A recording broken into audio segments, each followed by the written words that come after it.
कंगना रनौत, शत्रुघ्न सिन्हा, हेमा मालिनी, मनोज तिवारी, पवन सिंह, रवि किशन जैसे बहुत सारे चर्चित चेहरे इस बार लोकसभा चुनाव लड़ रहे थे और इन सब पर सबकी नजरें थी कि आखिरकार इनमें से कौन जीतेगा और कौन हारेगा।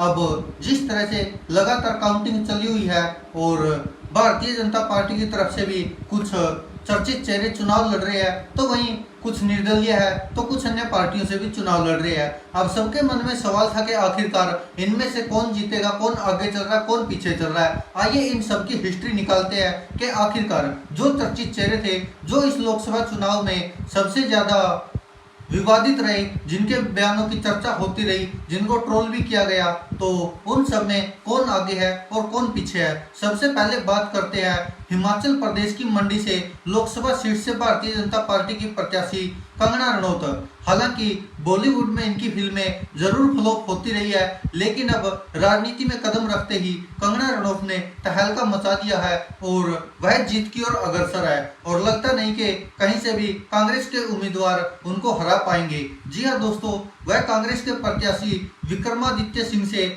73,703 वोटों से आगे चल रही है, तो कंगना रनौत की जीत समझिए तय है और कंगना रनौत भारतीय जनता पार्टी की तरफ से सांसद बनने जा रही है। और जो अभी आंकड़े आए हैं अब तक के, रामायण के राम यानी कि अरुण गोविल, वो भी उत्तर प्रदेश की मेरठ लोकसभा सीट से अपनी निकटतम प्रतिद्वंदी समाजवादी पार्टी की सुनीता वर्मा पर 11,398 वोटों की बढ़त बनाए हुए हैं। हालांकि वो हार भी सकते हैं, जीत भी सकते हैं, क्योंकि 11,500 वोट कोई खास मायने नहीं रखते, वो भी लोकसभा चुनाव में। तो उनकी अभी कंफर्म नहीं कि वो हारेंगे कि जीतेंगे, वो कुछ भी हो सकता है। अब बात करते हैं बॉलीवुड की मशहूर अभिनेत्री हेमा मालिनी। वो मथुरा से तीसरी बार लोकसभा पहुंचने की तैयारी कर रही है और ताजा आंकड़ों के अनुसार वह कांग्रेस प्रत्याशी मुकेश धनगर से लगभग 2,64,635 मतों से आगे है।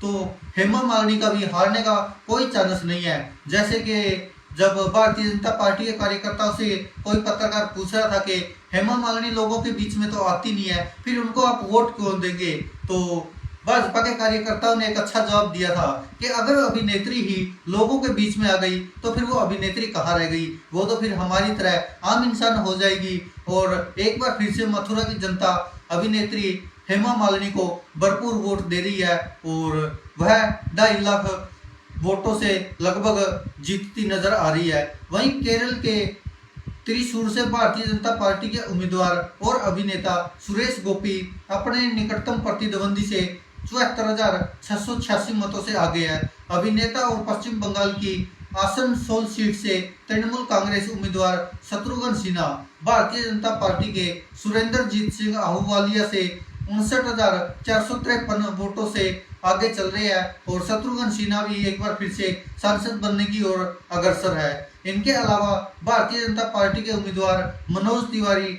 जो कि उत्तर पूर्वी दिल्ली से तथा रवि किशन उत्तर प्रदेश की गोरखपुर सीट से ये भी आगे चल रहे हैं। मनोज तिवारी की बात करें तो कांग्रेस के निकटतम प्रतिद्वंदी कन्हैया कुमार से 1,16,884 वोटों से आगे चल रहे हैं। तो मनोज तिवारी भी एक बार फिर से यानी कि तीसरी बार सांसद बनने जा रहे हैं और कन्हैया कुमार उनके आसपास भी नहीं है। जबकि रवि किशन अपने निर्वाचन क्षेत्र में 92,930 मतों से आगे चल रहे हैं। रवि किशन का मुकाबला समाजवादी पार्टी की एक नेत्री काजल निषाद जो कि सोशल मीडिया पर काफी एक्टिव रहती है, उनसे 92,930 वोटों से आगे चल रहे हैं। तो रवि किशन भी जीतते नजर आ रहे हैं, उनकी भी जीत तय समझिए, क्योंकि काजल निषाद उनके आसपास भी नहीं है और कहीं भी ये मुकाबला होता दिख नहीं रहा कि काजल निषाद उनका मुकाबला कर पाएगी या वहां तक पहुंच पाएगी। और जिस तरह से जो भी ये चर्चित चेहरे हैं, तो ज्यादातर लगभग जीत की ओर अग्रसर है। अब आगे बात करते कि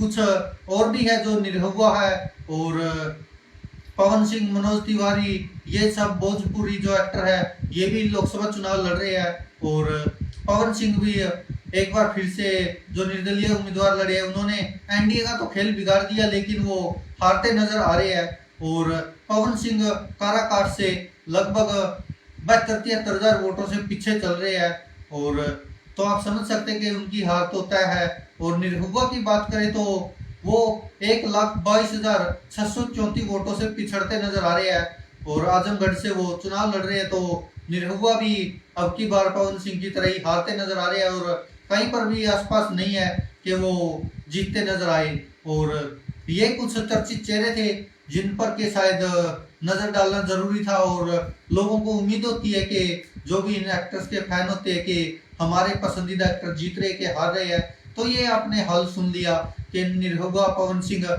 ये तो हारते नजर आ रहे हैं। बाकी जो और चर्चित चेहरे हैं, मनोज तिवारी है वो तीसरी बार सांसद बनने जा रहे हैं, कंगना रनौत है वो भी पहली बार सांसद बनने जा रही है भारतीय जनता पार्टी की तरफ से, वो हिमाचल प्रदेश की मंडी से चुनाव लड़ रही है। तो ये कुछ चर्चित चेहरे थे जो अब की बार संसद में नजर आएंगे आपको। और कुछ ऐसे भी चेहरे रहे जो हारते भी नजर आएंगे, निरहुआ हो, पवन सिंह हो, ऐसे चेहरे भी है जो हार रहे हैं। अब देखना होगा कि जो अभी तक रुझान आ रहे हैं क्या वो परिणामों में बदल पाते हैं या फिर नहीं। अगर बात करें अब तक के चुनावों के रुझान की तो भारतीय जनता पार्टी का गठबंधन है जो एनडीए गठबंधन वो लगभग शायद 90 सीटों पर तो चुनाव जीत चुका है। और अभी वो शायद जो एनडीए गठबंधन है वो 294 सीटों पर आगे चल रहा है। टोटल 183 पर वो आगे चल रहा है और 111 सीटें जीत चुका है। टोटल 294 सीटें आती दिख रही है अब तक एनडीए गठबंधन की। और इंडिया गठबंधन की बात करें तो 41 सीटें इंडिया गठबंधन जीत चुका है और 190 सीटों पर आगे चल रहा है और 231 सीटें टोटल मिलाकर होती है। अब देखना होगा कि आखिरकार सरकार किसकी बनती है, लेकिन अभी तक तो एनडीए बहुमत की ओर बढ़ती नजर आ रही है क्योंकि 272 सीटें चाहिए है सरकार बनाने के लिए और एनडीए गठबंधन अब 294 सीटों पर पहुंच गया है। अब देखना होगा कि आखिरकार जो ये रुझान आए हुए हैं क्या वो नतीजों में बदलते हैं या फिर परिणाम कुछ और निकल कर आते हैं। लेकिन इतना तय कि इस बार वो सब नहीं हो पाया जो भारतीय जनता पार्टी या एनडीए गठबंधन या प्रधानमंत्री नरेंद्र मोदी दावा कर रहे थे या फिर जो एग्जिट पोल दावा कर रहे थे वो सब पिछड़ते नजर आए और इंडिया गठबंधन ने एक बड़ी रफ्तार पकड़ी जिसकी के शायद ना तो भारतीय जनता पार्टी को उम्मीद होगी ना ही किसी टीवी चैनल के पत्रकार को उम्मीद होगी, क्योंकि जो भी एग्जिट पोल थे वो सबके सब भारतीय जनता पार्टी के गठबंधन एनडीए को लगभग 400 के आसपास पहुंचाते नजर आ रहे थे। लेकिन आज परिणाम आने लगे, रुझान आने लगे तो ऐसा कुछ हुआ नहीं और भारतीय जनता पार्टी 250 से भी नीचे पर सिमटती नजर आई और एनडीए गठबंधन 300 से भी नीचे सिमटता नजर आया। और लगभग जो पिछली बार भारतीय जनता पार्टी ने जीत हासिल की थी वैसा बहुमत हासिल नहीं कर पाई भारतीय जनता पार्टी, क्योंकि 272 सीटें चाहिए होती है लोकसभा चुनाव में सरकार बनाने के लिए। लेकिन भारतीय जनता पार्टी अकेले के दम पर सरकार नहीं बना सकती। अब एनडीए गठबंधन सरकार बना सकता है अगर वो पूरा का पूरा गठबंधन एकजुट रहता है। तो दोस्तों आप क्या कहते हैं इस पर अपनी राय कमेंट बॉक्स में जरूर दीजिएगा। धन्यवाद दोस्तों, देखते रहिए सच की आवाज।